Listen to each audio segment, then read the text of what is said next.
Hello, potential survivors. Ghostfake here, and I'm here to talk to you about a perfectly harmless, yet sometimes fatal affliction called subscriber's guilt. This unbelievably dangerous disease occurs when YouTube recommends a video that you may like, and based off the one video, you subscribe to that channel, only to find out that every other video on that channel is complete trash. Well, I'm here to tell you that at Survivor's Guilt, you don't have to worry about that, because every video is trash. Here at Survivor's Guilt, we determine your chances of surviving your favorite and not favorite horror movies, using our patented survival stat technology based loosely in science. We calculate your exact odds of surviving through these movies. Did I say exact? I meant exaggerated and biased. We do this by taking a look at our main characters and the death that surrounds them to determine your chances of suffering survivor's guilt. So don't afflict yourself with subscriber's guilt, try survivor's guilt, and prepare to be disappointed.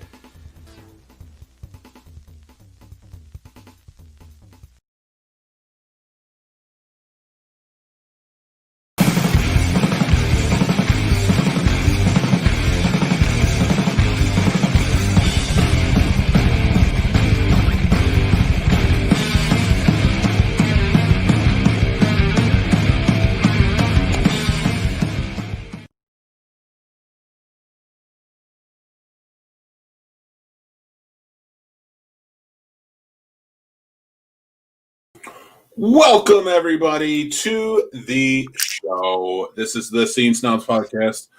I am your host, Mick Manhattan. He is your host, Casey the Madman. We're here, the dynamic duo. I'm going to fix our screen just a little bit, get the logo in the background there. He's dressed nice. He's wearing a sport jacket, and I'm dressed in a baseball shirt that I just felt like wearing today. Well, it's absolutely, man. This is, announcement day. A lot going on. I mean, you got your hair all nice and everything. Oh, well, that's only because I tried a really bad ponytail. It's my first one. Yeah. Yes. Right. With the scrunchie from my daughter. So you have Riggs hair now. Yes, sir. I'm there, buddy. Oh, it flows. It's beautiful. After conditioned, it's fantastic. And I've learned the miracle of dry shampoo. It's like my life has changed. For anybody who doesn't know, which is anybody except for Casey and I, and pretty much all the kids at the laser tag on in Manassas. They learned a lot of valuable lessons that day. We used to do some fun stuff. We used to reenact during laser tag the final scene in Lethal Weapon 2. Because it should always be reenacted. It should always be and these kids, because we're clearly old people reenacting a movie from 30 years ago, had no idea what they were in store for. Nope, no idea. I'm pretty sure a couple of them tried to check on us, like, "Oh no, are you all right?" And then they learned some hard lessons because we smoked them in laser tag. Oh, we really did, because they were all confused, and then we just started shooting. And I would stare down that 4-year-old holding that big gun and just be like, "It's just been revoked." Well, you used your eyes to do that. I actually physically just shoved them down. Yeah, we had a lot of fun with that. Remember, and now, mind you, we did not go in costume. I did not go in full costume. I wore a suit. Someone went in costume. Fake mustache. Casey, although, looked like Mel Gibson himself in what he was wearing. And that is just kind of how we did things back then. There was always a lot of fun. I miss those days. Well, once COVID's done, we got to go smoke some more kids and treat them like younglings via Anakin. Oh my God! Oh, please! Did you ever see that meme where it's with the Quest 2, the Oculus Quest 2, and it's just like, now reenact your favorite films from Star Wars, and it goes right to the lightsaber lit up with the kids. See, that's amazing. I think they marketed. If they marketed that harder, I would have been in. How do you feel about the Oculus Quest 2? Because I'm hearing really fun things, but I've only messed with, and you might have messed with more after me, but that first generation. Yeah, the Oculus is fantastic. I've really enjoyed what they've done. The Quest, I'm not really familiar with. I haven't tried it, but everyone I've spoken to loves it. I still love that, but the HTC Vive is big. There's a new Steam is coming out with a VR. Everyone's got VR now. And we're at a level of generation where, one more year and it's just going to be, that's the new world we can exist in. Yeah. I mean, it's just crazy everything I'm seeing with it. Like, oh yeah, I mean, we're getting closer to the point where they have the new controls. Actually, like it's just big rings on your hand, and there's no real buttons. It's all in how you move your fingers that does all the buttoning. It's phenomenal. And I mean, we're so close to getting the feedback suits so we can actually, you know, start feeling what we're going through. And then after that, we're just going to live in stacks in, you know, Ohio, and that's it. It's over. My favorite movie of 2017, and I don't care what anybody says, I loved that movie. It was amazing. And I can't wait to read the second book. It just came out recently. Oh, cool. So I got to see what happens. Someone was telling me that the first book was way better than the movie, and I'm like, well, I don't know. That's an homage to Spielberg. I kind of love that movie. So yeah, well, you know what it is? They're different in a lot of ways. Because I remember Loot Crate gave out that book for the video game box years ago, and I had no idea what it was. And then when the movie was coming out, I read the book because you know me, I'm not really a video game guy. Mm-hmm. So I read the book, and I was like, that's pretty good. And then I saw the movie, and I was like, I like this too. Like, it's different, but I like it. Yeah, it was very different. It was a lot of fun. And especially with, you know, video games things, I'm a huge nerd like that. So all about my video games. It's very fitting. Yeah, oh my God. And all the pop culture that they had in that movie was just like, it leaked out. Oh, it was mind-boggling. It was great trying to, like, I'm on maybe my 17th rewatch, and I still am learning stuff, seeing stuff, and going, oh, wait a minute, there's that thing from oh, gosh. Well, I will say this. I want a sequel. I want Spielberg back for it. I think it will be amazing. I think it would be neat if they did an homage to all the different massive directors. So instead of Spielberg can direct it, but make it an homage to all of, I don't know, George Lucas, or, you know, find a different director, you know, let's do an homage to M. Night Shyamalan. Everyone loves his. Yeah. Oh my God. Can you imagine? Oh God, those aliens running all around. Oh, pour water on them. That's how you get water. Yeah, exactly. Ugh. You have water. So here you go. You got signs and lady in the water. Boop. Immediately repel each other. Well, that movie's already solved. Next. Then Bruce Campbell comes in, and it's just like, not Bruce. Oh man, I just besmirched the great Bruce Campbell. Way better if Bruce Campbell comes in. He should have been in break. I mean, Bruce Willis is cool too, but Brian says it's awesome. It is awesome. The whole movie is awesome. The book is awesome. Everything's awesome. And I'm awesome. And Casey's awesome. And that's what we're doing here today. Whoa. You made a change, and I just saw it. I just noticed the Easter egg. Yeah, and we were talking about it through text the other day. You put up the Revenge of the Sith poster. I did indeed. It deserves a place of honor. You know, it looked right. I had to take down, you know, Next Gen. It was time. Star Trek got like 5 shows, and I meant to try to keep swapping these out a lot because I have a lot of art, a lot of things I want to post. Like I love this guy, my little Spider-Man. Nice. Not always so frequently seen. Yeah, right. There's some more here if I reposition the cameras. Whoop, whoop, whoop, whoop, whoop. There's my Leia and my, it's over here. Whoop. I got to get better about this camera thing. And this one's actually one of my favorites. This is a Vader done by Stuart Sager, watercolor Vader. I love it. Fantastic artist. Well, you have some great work, and you go out to the conventions and grab them all up, and it's just, there's so many great artists in the area too, especially. Oh, yeah. I will say this though, you did mention Spider-Man, which is always a plus in my book, but and we will get to that. So everybody who knows, we just started a Patreon here for the Scene Snobs. So if you are inclined and you really like our shows, we're doing extra shows for the Patreon. We're going to be doing the Disney announcements, and we're going to be getting into Spider-Man and kind of all the announcements that just went into that. Mm-hmm. That alone was enough announcements to kind of cover everybody. It was outrageous. I think I've watched the entire announce thing like 3 times now to try to like take it all in, soak it all in, see all the trailers been hitting like crazy, the teaser trailers. So just checking those out constantly. One of the other things I want to mention about the Patreon is let's make sure everybody, if you'd be so inclined, it's really pitching in and helping Mike buy some coffee. The man needs coffee. Yeah. Look at him. He's beautiful looking, but he's tired. So let's just help him out. Help out our tired Mike. Watch us prattle on for a little bit. Get your kicks, have a blast, and buy that man some coffee. We are on there too. We are on Buy Me Coffee. So if you do feel inclined to support there, every little bit helps. And it definitely helps with the channel because it all goes towards that and kind of doing, trust me, it's not a matter of buying the new Oculus with that money. It's paying for the stuff that we need to do here. So got a lot of great people on the show, and we want to keep everybody going. But the tiers, we are giving back, and we're going to have some really cool stuff. So go check out our Patreon. All the tiers are there. We have tiers for the different shows. Right now, it's Scene Snobs interviews. You get early access to all the interviews before Sunday night, before they go out. You get 3 days before. You get on the Scene Snobs podcast, you get a bunch of stuff. Casey and I are going to be doing an extra show. We're going to be doing other stuff, so it's going to be a lot of fun.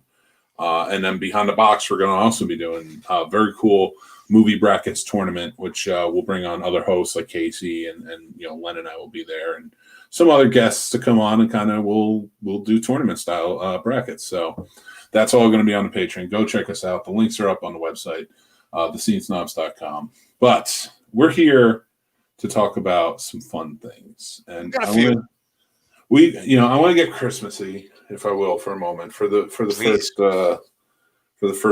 topic, because the first topic, and I'm really interested to tell you what mine is, and to hear what yours is, and I want to talk about the Grinch. Now, the Grinch has been redone. That perfectly coiffed hair. You do not mess with that perfectly coiffed hair. Okay, fair. I was going to pull this out because of announcements and stuff, but we'll wait. It feels nice.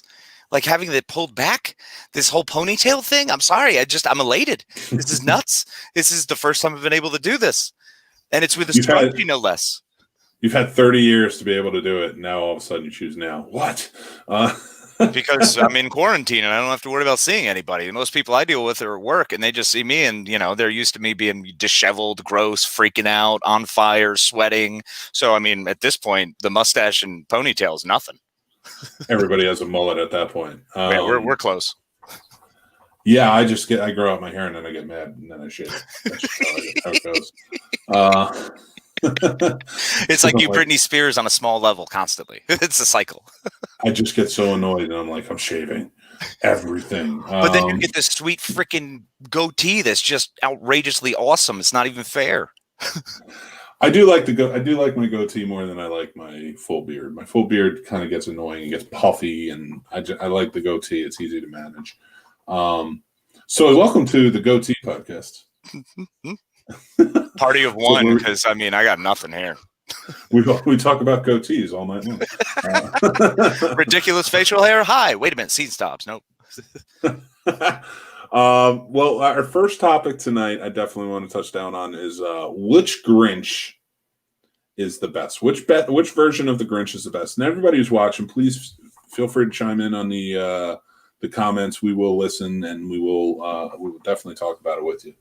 And Casey, I'm going to start with you, man. Which Grinch is your favorite? So I took some time with this one. We brought it up the other day, and I had to kind of really rifle through the old Brainadex. I started, River and I have been watching the new animated Grinch. That's like her jam. She loves that.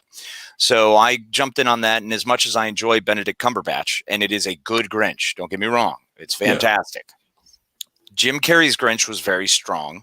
I was a big fan of Jim Carrey's Grinch because Jim Carrey's Grinch, it brought a lot of noise, and I love the world that they were in. Like, I thought that was fantastic. And he was able to Seuss very well with his bibbity bobbaloops and whatnot. Yeah. So he was fantastic with his role. And when he was vindictive, he was a very good vindictive. I think Benedict Cumberbatch is a little more terrifying.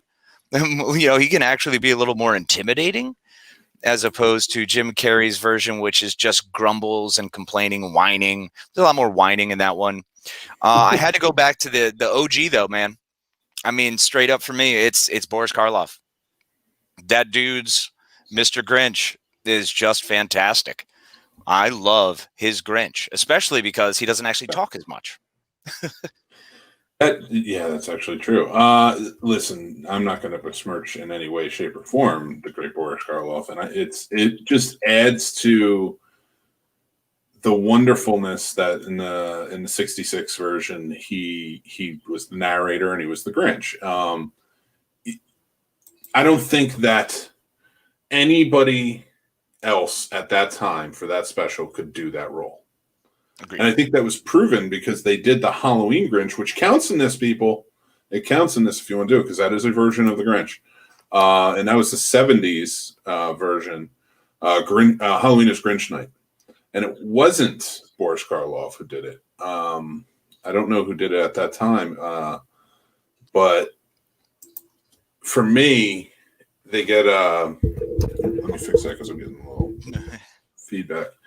For me, it's the Grinch is Jim Carrey. Really? Jim Carrey's version of the Grinch, I think, is the best version. Okay. Yes, he is a whiner. Yes, he is a complainer, but it's done hilariously throughout. Absolutely.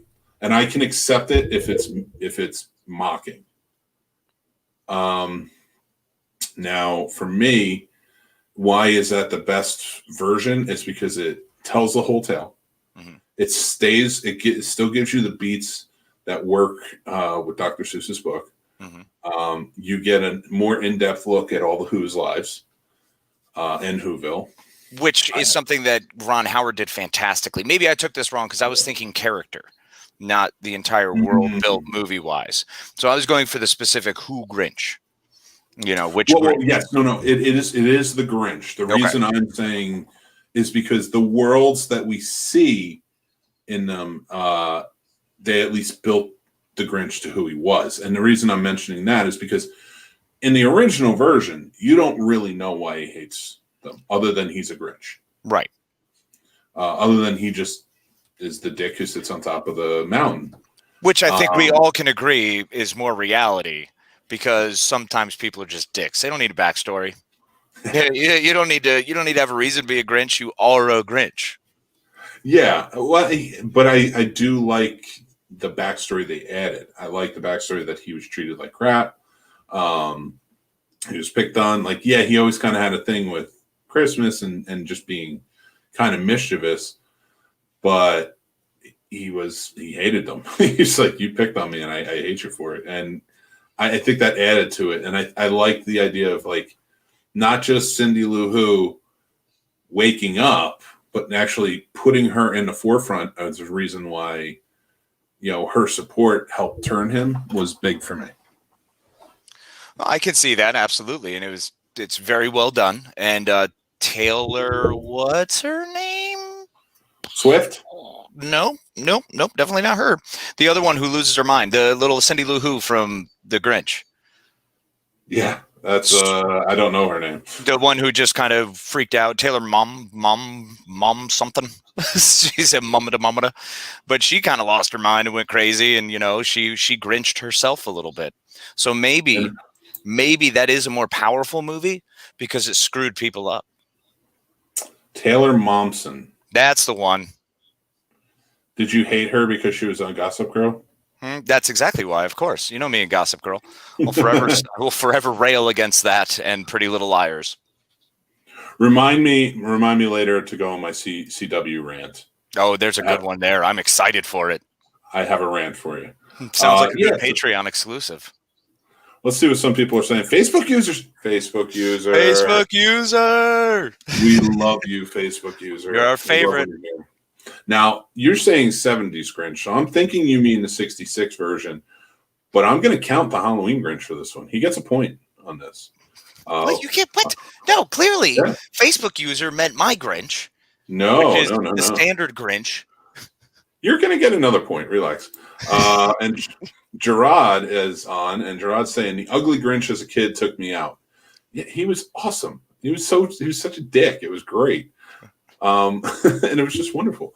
Casey speaks the truth. Some people are just crappy. Sometimes you're just a Grinch for a Grinch. True. That's true. I can't take that out. But if you're a Grinch just to be a Grinch, do you have a change of heart that quickly?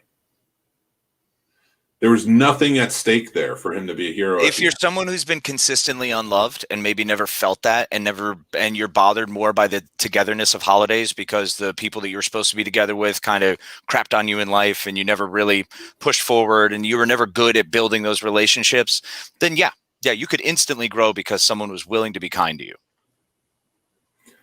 All right, fine, whatever. I'm telling you right now, my Grinch is still going to be Jim Carrey's, but Reign Supreme still is the 66 version. All right, I'll give that one to you, Case, because I'm not really giving it to you. Well, I think Jared and Facebook user won it. you earned it. Yeah, you earned it. Scrooge changed overnight. Yeah, you know what Scrooge had to go through? No. All right. No. That's bullcorn. Because of course Scrooge changed overnight because he went through years of being wrong, and all he was shown was how wrong he was. That's it. That's not what he had to go through. He just had to actually, come to Jesus. He had to look at himself, staring in the fire, then actually be legit with himself and say, "Oh, I'm the problem." Yeah, that's legit. And it took 3 ghosts, one of them being death, to show up and be like, yeah, dude, your life is really going to suck. I don't know. Look, that took place during some Dickensian business, so he could have just been hopped up on, I don't know, like some lead poisoning. Can we? Yeah, that's legit. Can we just make that time era Dickensian now? Oh, yeah, Can I'm in. We just call it that? Yep. I don't know what it is. Was it Victorian or was it? Yeah, that was Victorian era. Because no, not Elizabethan. Elizabethan was 1400s, and this was more 1800s. Oh. So that's a Victorian era. Time. It's so weird, right? Time. It just goes. The hell with time. So Victorian. Yeah, I mean, actually, I did know that because Doctor Who went and visited. Of course you do. That's the only reason I know that. Because it's a Victorian era dress. That was with Martha, correct? No, that was Bill Piper. That was Rose. Oh, whoa, yeah. That was early on. That was first season. Dang. And Gerard says the 80s Scrooge with Bill Murray. So Scrooged. Mm-hmm. I'm just picking on you, buddy. Yeah, that's a great version. Great version. But look at the hell he had to go through to change. Okay, first of all, we've covered this before, that anybody who has to deal with Buster Keaton driving you awkwardly with that giant stove just as a taxi driver freaking out the whole way. Yeah, no, that's enough. The other part of that is I'm pretty sure because of the 80s, blow. So obviously Bill Murray Scrooge was just yayed up and went real crazy with the booze, and he wound up probably someone stuck something up his butt and he was like, woohoo, I'm just tripping. So that's all he was doing. That was just a really bad acid trip. But not just that, like he was a TV executive. Right. So he's definitely on cocaine. So there's definitely cocaine. There's no 100%. Doubt about the cocaine there. Yep. And most of those people were on Saturday Night Live. So definitely cocaine. Yeah. I mean, when they say it's snowing, it was some Chevy Chase snow. Man, can you even imagine? No, that's what the snow was. That's what the snow was in Christmas Vacation. Exactly. He just kept throwing bags of blow. That's why in every scene he's going, hi. He's just pissed off the whole time. So now we've established not only is that the 66 Grinch reigned supreme, but there was lots of cocaine in 80s Christmas movies. Yep, and we welcome. Can say that, right? That's safely, yeah. Because just Christmas Vacation, just Scrooge, and just Lethal Weapon, which had tons of cocaine and is definitely a Christmas movie. Oh, yeah. I'm blowing it. Oh, and Die Hard. Die Hard. I mean, dude is doing blow. Yeah, he's wiping his nose. He says missed some. Oh, Ellis. It's too bad you were shot in the head. I don't know. I was okay with it. Shot in the head, was it 32 years ago? Hans Booby. He gets the Coca-Cola. Like, come on, dude. You just like Coke all around then. That's kind of how this goes. He's just a Coke guy. I tell you what, when we started this podcast, I did not expect to talk this much about Coke, but I'm not upset about it either. Well, we're talking about 80s movies. I mean, it kind of hand in hand. Listen, I'm going to just put this off to the side here. No, we're a little less Christmassy. Yeah, we're getting a little less Christmassy. I don't want to besmirch. I don't know. We're still talking about snowing. Well, you know where it was definitely snowing? With old Bing over at the White Christmas. We all know what that White Christmas meant. Absolutely. The rails were jumping. All it was the crazy, like the house lady just dumping these giant kilos right outside of the barn. That's all she was doing. Like, oh, well, hey there, we're going to go ahead and do this for the general. And I mean, she was all yayed up the whole movie. 5 seconds after this party ends, everybody's going to remember there's no snow. I got to do something. And that general's just got the stash in the back. Well, that's why they were able to keep the hotel open. It was a front. Oh, my God. Can you imagine? The Vermont connection. Oh, we need a backstory to that. Way better movie idea now. Any filmmakers watching or listening, please make this movie, The Vermont Connection, and then it's just all the behind the scenes of the drug trade in White Christmas. The drug trade during Christmas in Vermont. That's how funny is it if you tell that story of, was it the general, the old woman who works at the front desk? He didn't have a wife. Yeah, it was just an old woman who worked. Granddaughter? Didn't he have a granddaughter? His granddaughter, but didn't have kids there. So those three just trying to hide the cocaine trafficking that they have going on behind the scenes. And like, they don't want anybody there because everything's paid for with the cocaine trade. And it's all just laundered through the thing. But now his two buddies from the army show up and I want to put on this big show and stay there and have like hundreds of people stay there. And they're like, oh, we gotta hide this. Well, the best part is how they all got in, and yet how many got out. Welcome to White Christmas. Danny Kaye dead. Like, I mean, so many. Danny Kaye joined the fold, man. He was like, no, I'm pretty sure he was the one who was trying to fight back. Bing is the one who was all about joining in, only because he saw his boys' entrails ripped open and laid out in the snow. Jesus Christ. Oh my God. Cartel Christmas. Sisters. Oh, so I'm ruining my favorite Christmas movie. I know, but in such a beautiful way. I mean, absolutely, it's fantastic. So, all right. So let me ask you this then, as we're going on. I don't want to talk about Disney announcements because we're saving that for the Patreon episode. So everybody can go check that out. That's the event access show tier. But I do want to talk about one thing that Disney kind of leaked out a little bit, and that is one of our favorite shows, which you had just shown us a few minutes ago. A little Easter egg there. Firefly may be coming back. Dude. When I saw that, so out of all the things I saw, so I read this, and as a Firefly fan, let's try that again. As a Firefly fan, I am seeing this reboot as problematic. Firefly is something that was 13 episodes, should have been a lot more. Unfortunately, it wasn't. But the great saga of it is the fact that we got a movie 2 years later, the feature film that, sure, it didn't, break any huge barriers. It didn't do anything nuts, but it was the first time, to my understanding, that a movie came out after a canceled TV show. Yeah, well, I don't know if that's the case. I'd have to go back and check. Maybe not first. I'm not saying it's not. It might have been, but it's definitely one that came out and was much bigger. Mm-hmm. Like I'm thinking maybe TV movies and stuff like that. But fair. This one was just one of those deals where even that little intro by Joss Whedon saying, we are mighty for doing this. It was that idea of brown coats. There's a crew of people that we can all identify together as being huge Firefly fans, and we call ourselves brown coats. And it's fantastic. Yeah. And the fact that they're going to take that, the thing that made this show was the family that was created in it. And everything the few things I've read is that Disney wants to make this a more family friendly. They want to remove the PG-13 aspect, so characters like Inara Sarah would be gone. They want to potentially revamp the entire thing and reboot it.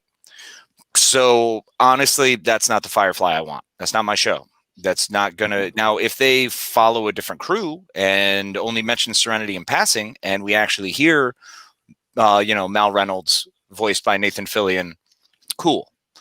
But they're talking about reboot as a new cast, same characters. Not okay with that. Yeah, I'm pushing back hard on that. I read that with the absolute utter joy when I realized, well, Disney got 21st Century Fox, which means they got Firefly, and we could finally get something. I read that and went, I don't want this. This is not the thing I want. Well, this is part of the conversation I wanted to have with you. Okay. Because Dexter is also coming back. That's another one that's kind of being rebooted. Still going to have Michael C. Hall and probably some of the survivors, but it's coming back as a reboot, or not a reboot, but like another season, which is essentially what Firefly is doing. They're trying to extend the lore, but with new actors, Right? And just destroying it. Do you think this is a good idea? Do you think putting these out there it works? I don't want to see Dexter come back. Dexter broke my heart. Yeah. See, Dexter left such a bad taste in my mouth. So when you say Dexter, I have had to boil it down to 3 seasons. And there's only 3 seasons of that show that exist now in my world because they did so much damage with that finale. They did so much hurt in the last 3 episodes of the entire series and managed to basically flip Dexter on its head and make it a insult. They insulted the viewers in Dexter. They legitimately said, you know what? You people don't count. We're going to do whatever we want, and you'll enjoy it no matter what. And it was crap. It was a rushed, shoddy ending. It did not give anyone the proper amount of respect that the characters deserved, much less the actors who did a fantastic job portraying those characters that I was on the edge of my seat for the entire time. Even midway through the final season, I was like, hey, they could still recover. It's still fine. This is still decent. I see where they're going. They could make this work. And instead, they just randomly throw in a shoehorn backlick ending that means nothing and essentially hurt an entire series with a very crap and insulting finale. So the idea they want to revisit Dexter, if they wanted to do it in a movie to just undo and redo the finale, okay, cool. But you want to try to do a whole nother series? I don't trust you. I don't trust what you're going to try and do, and I have no desire to watch it. Firefly, I think, is a terrible idea. If you're going to do anything that involves that original crew, and it's not going to be one of those people portraying those characters, you're doing a terrible job, and I have no desire to see it. Yeah. And it's so crazy that it comes from people who are giving us like great things like Mandalorian and stuff too. But they also are, they did give us the last trilogy of Star Wars. So easy, it wasn't that bad. I don't know why everyone's pooping on it. I liked it, man. Listen, The Last Jedi is one of the best Star Trek episodes I've ever seen. But that premise belongs in a Star Trek world. I think there were things done wrong in the second one because continuity went to poo, and that's unfortunate because you really need that episodic show that we didn't get. There's a saga behind Star Wars, man. There's this whole giant, great, rich, just so much to pull from. At least with the first 3, the only thing they screwed up was a character that did a lot of hurt. You know what I mean? If we're looking at Jar Jar as being one of the worst parts of the original of 1, 2, and 3, I think we did pretty well. We made out okay.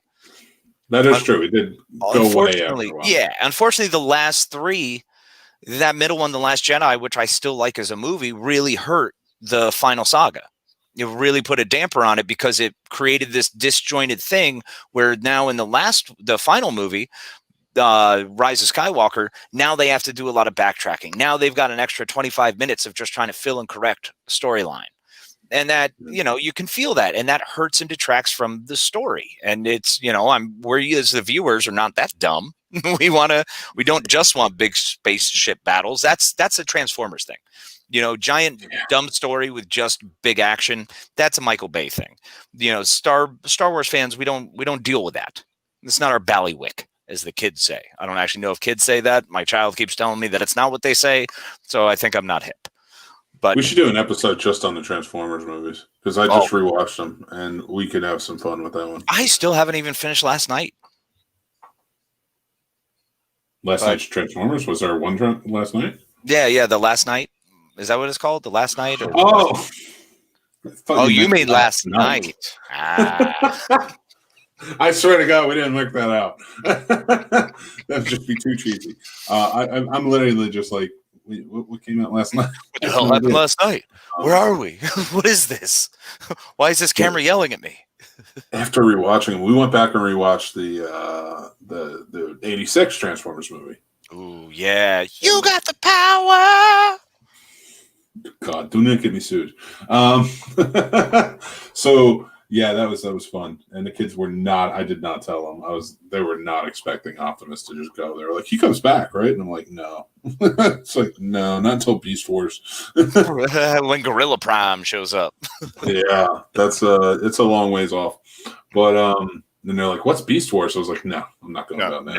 No, that animation was miserable. We're not playing that game. Yeah, well, I'm not gonna. I love that high note. So there you go, Case. Yeah. Hey, thanks, man. I will say, getting off of Transformers and kind of getting off Star Wars too, going back to like Firefly, Dexter, things like that. I don't know if it's just. All right. So here's the thing. Here's my thing with Dexter. Their relationship, getting married, Jennifer Carpenter and Michael C. Hall, ruined that show. The reason being is because they got married and like 3 months later they got divorced, and you can tell at what point, because if you follow along like when it happened. Oh, was that season 3? No, that was season not season 5. I think season 5 they were dating. Season 6 they got married. Season 7 they got divorced, and then you get season 7 and 8, which they still had to, because you can't separate them. You can't separate Deb and Dexter. That's such an important relationship, and that's the unfortunate. You are 100% correct, because beginning of season 8, there's just that chemistry shot.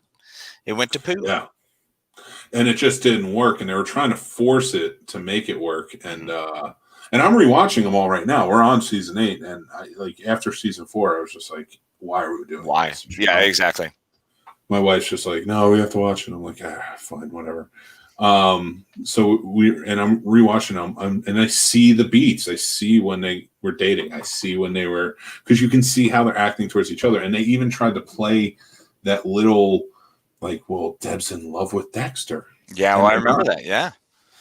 And I was just like, Jesus. And then like he gives his kid to Hannah. And it's just like, go to Paris and I'll meet you there. And then doesn't show up. He becomes a lumberjack. You know, like, yeah, shit like that. I'm just like, come on, man. Like, really? Yeah. And after all the talk about what his son was going to be and what his kid was going to do and how it was going to change him after Julie Benz dies, they had so much potential for season 4 and 5. Actually, 5 could have been freaking phenomenal. They just, all started taking hits. Well, it was funny because we were watching it, and when Rita died, Rita is not a great character.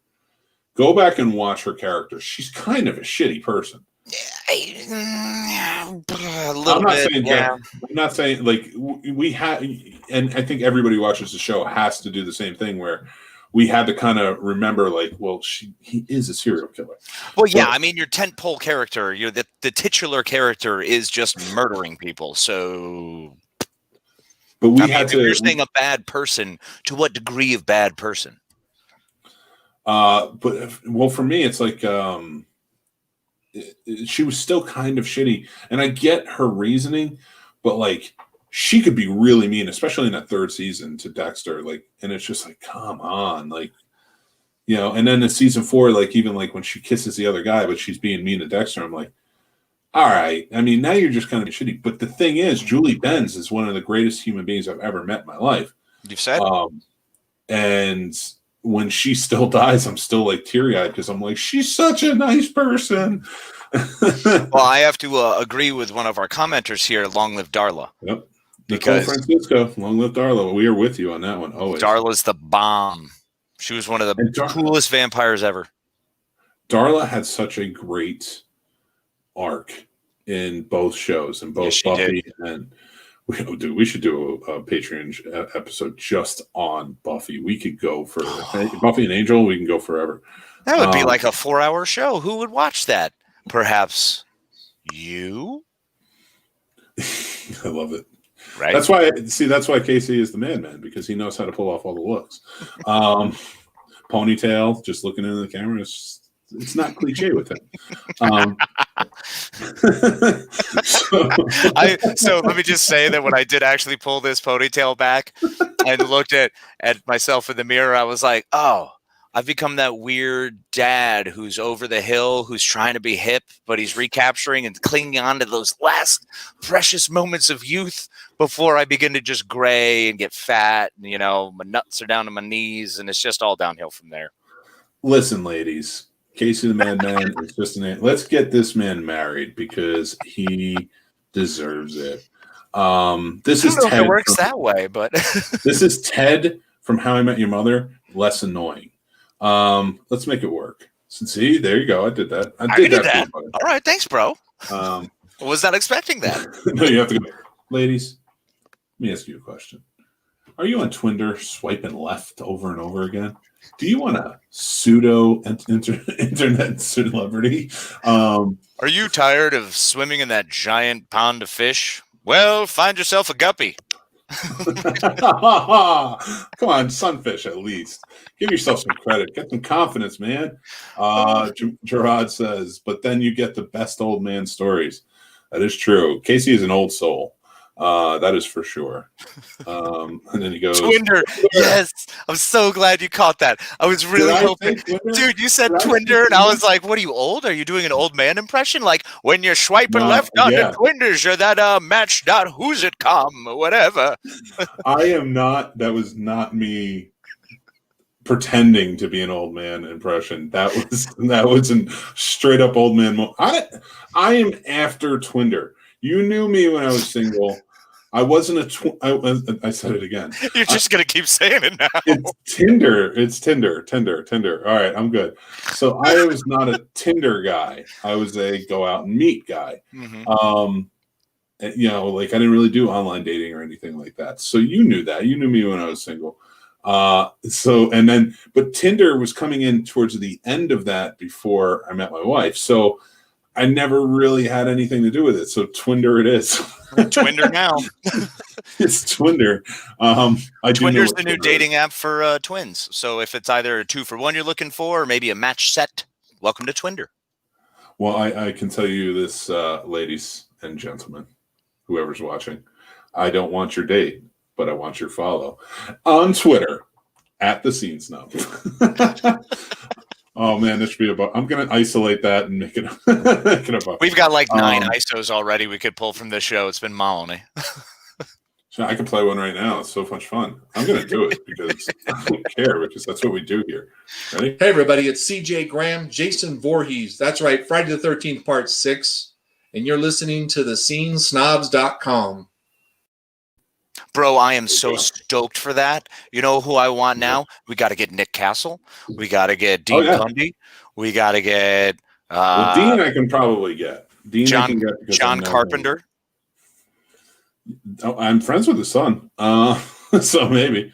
Oh my god, we'll talk about that off the air. I'm not. Wait, because then that will connect you with Jamie Lee Curtis, who is going to bring us to our next topic.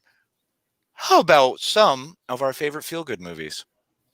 But here's the thing. There's a twist to this one. It's not just feel-good movies. It's feel-good movies that are unlikely sources. Like those movies that, like, when you say that and you're just like, man, this movie always makes me feel good. People are like, really?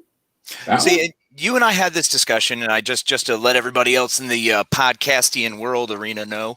So we had the discussion about what we were going to do and what we were going to talk about. And I had been watching one of my favorite movies, which we'll get to. And you had been watching one of your favorite movies, which we'll get to. We've also discussed which Christmas worlds we want to live in. Mine, of course, being Hallmark, because where else can you feel better? Christmas with the Cranks. Bingo. So we discussed this and kicked this idea around of like, what kind of movie is it that you can just put on and go from funk to good mood? At any point, at any portion of the movie, you can just pop in and go, I love this movie and I'm watching it. So it's not just a movie you feel like you have to stop and watch.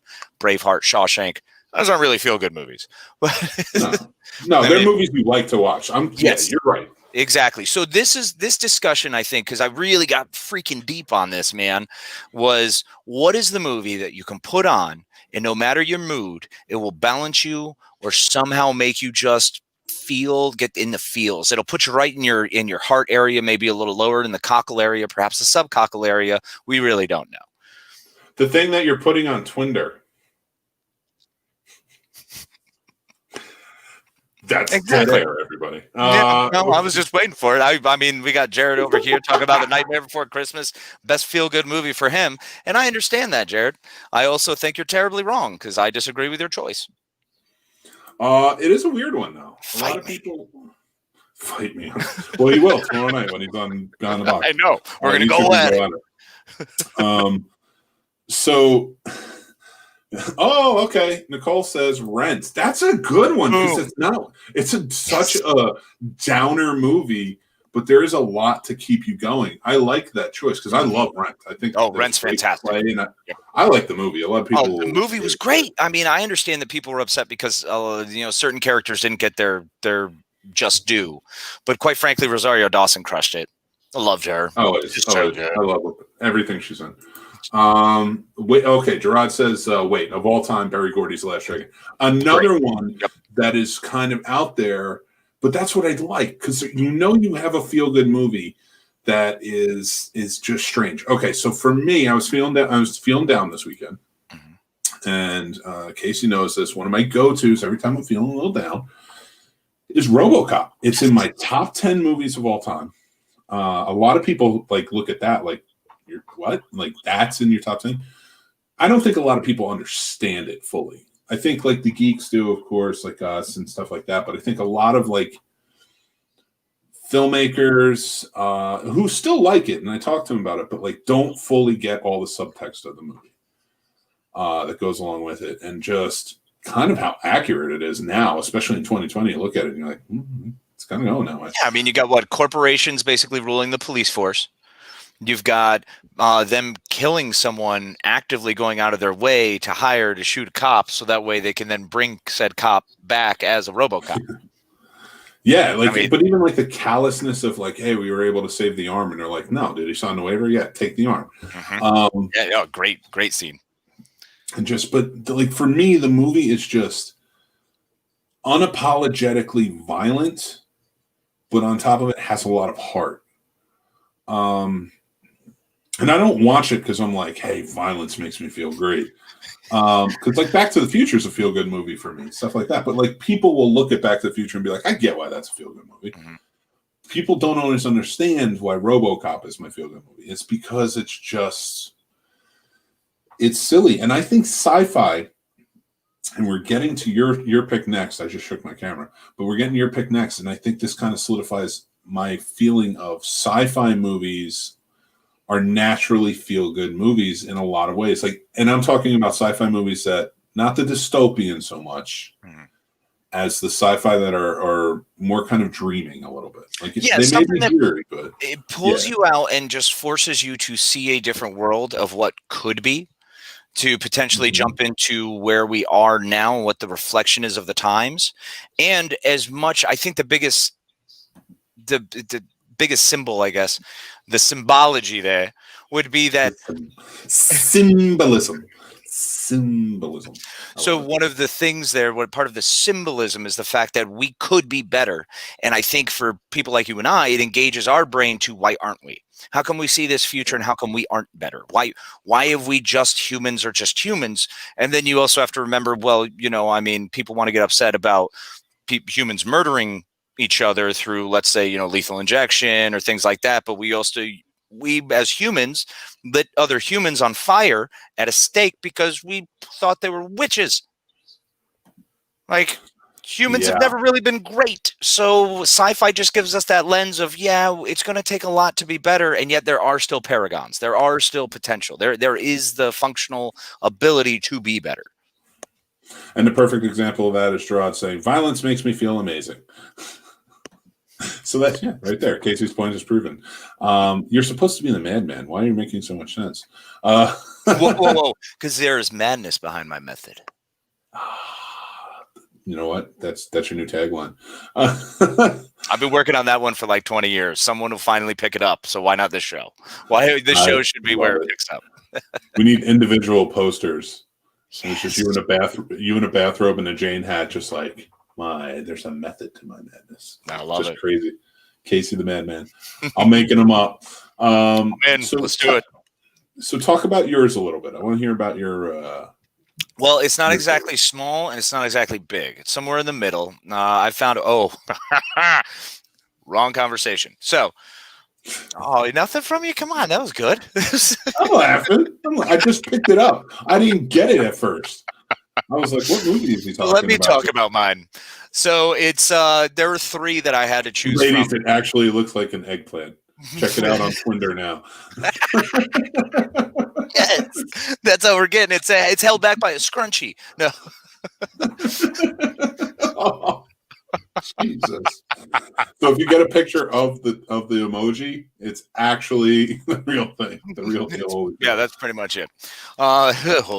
So the movies I had, there were 3, and one of them that I was immediately going to go to was Big Trouble in Little China, one of my all-time favorites. It's not. Nice.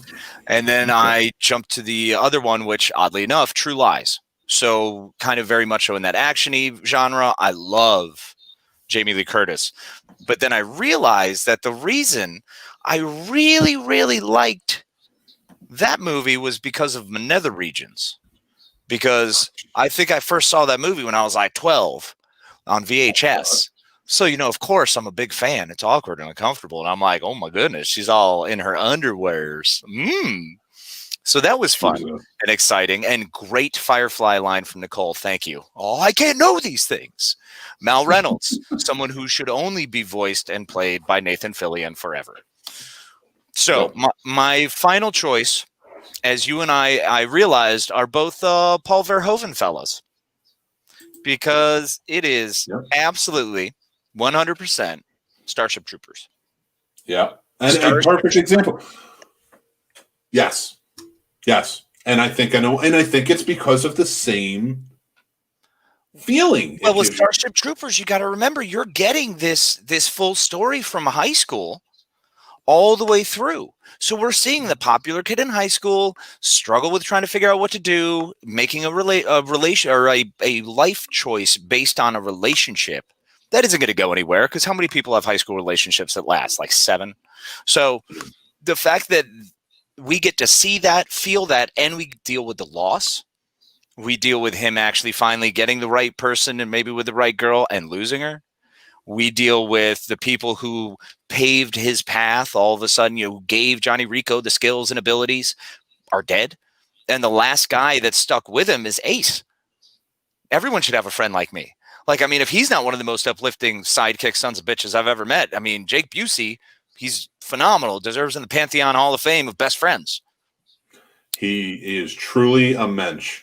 Yeah, absolutely. And you get, and honestly, I brought this up to you yesterday in text message because it is true. There are a few things that make me as happy as Dizzy's boobs.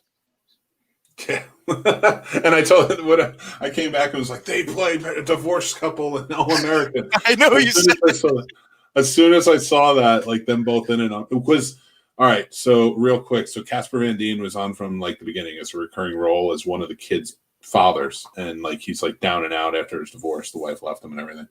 I know I'm going completely off the rails on this one. And then so I'm like, Casper Van Dien, that's cool, that's awesome. And then like we're watching it, my wife and I are watching it, and the mom shows up out of the blue to talk to the son, and I'm like, wait a second. It's like, that's Dina Meyer. Mm-hmm. I was like, Casper Van Dien's his dad. What? Did they get Rico?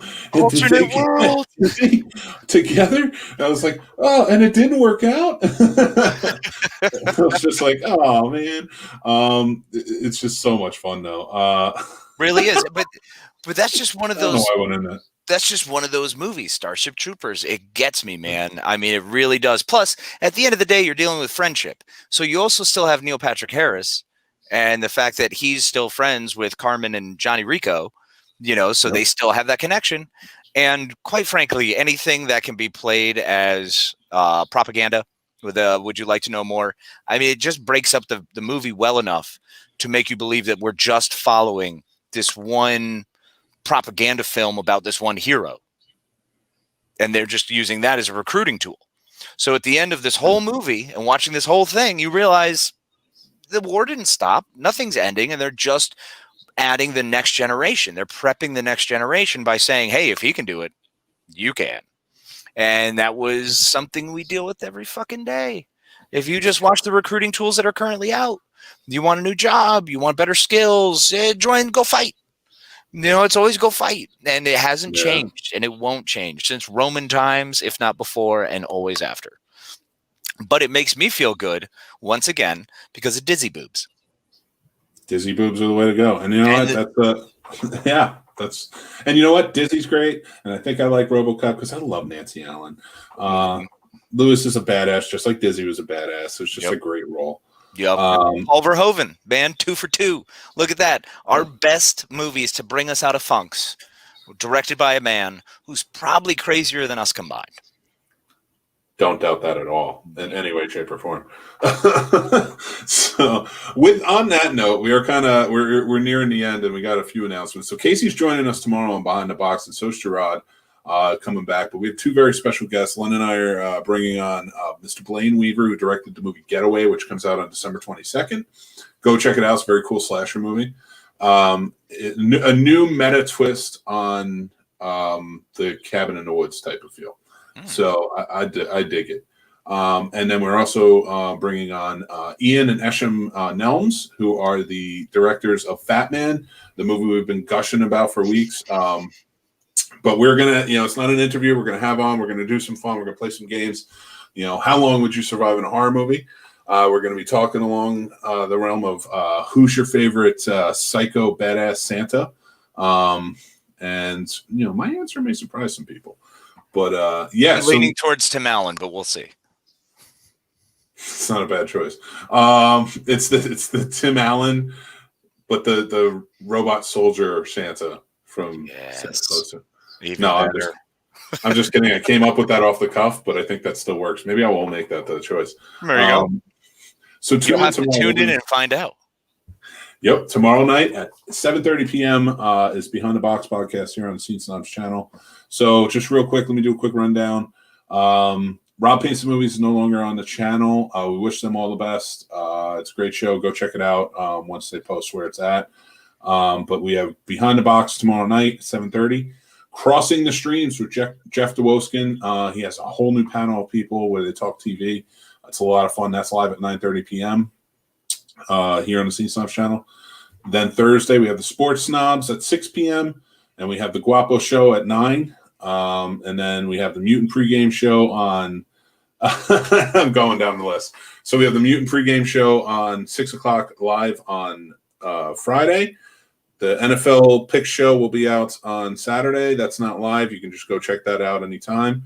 And Sunday night, my interview with CJ Graham. Go check that out. Or sign up for our Patreon, and you can get it 3 days early. Casey and I are going to have not just our Disney announcement show on our Patreon starting tomorrow, but next week, we're not only going to have our regular Christmas show for here, live with all of you, because we want to spend it with you, so join us. But we're also going to be doing our Festivus airing of grievances show on Patreon. So if you want to check that out, you got to join the tier to do it. And let me just say, I got some bones to pick with you people. We are going to go out on a pretty good way. So it's going to be a lot of fun. Really trashing 2020 and the people that inhabited it. Well, the people who made it difficult for me. I love it. And me too. So it's going to be a good time. So make sure you check that out. But go to thescenesnobs.com. We have everything, all our schedule, the whole 9 up there.